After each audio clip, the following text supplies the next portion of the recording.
Sveiki, šiandien aš jums parodysiu, kaip su Audacity padaryti savo balsą, kad jis skambėtų kaip roboto. Taigi aš jau turiu pasiruošęs ir įsirašęs trumpą frazę, taigi paklausome. Labas, aš krabas. Tas pats labas, aš krabas 2 kartus.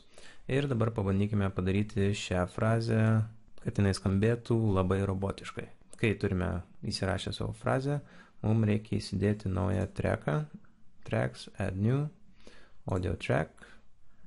Ir tada mums reikia susigeneruoti šiek tiek triukšmo. Taigi pasižymėme sekciją, į kurią įterpsime triukšmą. Tokio pačio ilgio kaip ir originali frazė. Spaudžiame Generate ir Noise. Pasirenkame White Noise, paliekame viską tą patį. Matome, bus sugeneruota 3 sekundės triukšmo ir spaudžiame OK. Taigi turime triukšmą ir turime savo frazę. Dabar ant savo frazės spaudžiame Audio Track ir Make Stereo Track. Taigi abu du kanalai dabar pavirto vienu. 2 kartus paklikiname ant čia kur nors laisvos vietos, kad pažymėti viską. Ir dabar einame Effects, Vocoder apačioje.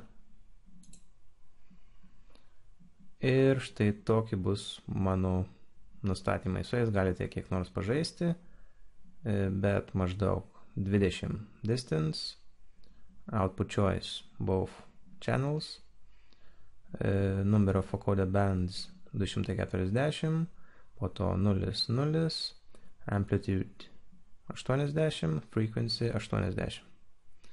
Ir spaudžiame OK. Taigi matome, kad pavirto mūsų frazė į kažką panašaus, bent jau spėjant iš bangos, kad tai bus kalba. Ir pažiūrėkime, kaip tai skamba. Labas, aš krabas.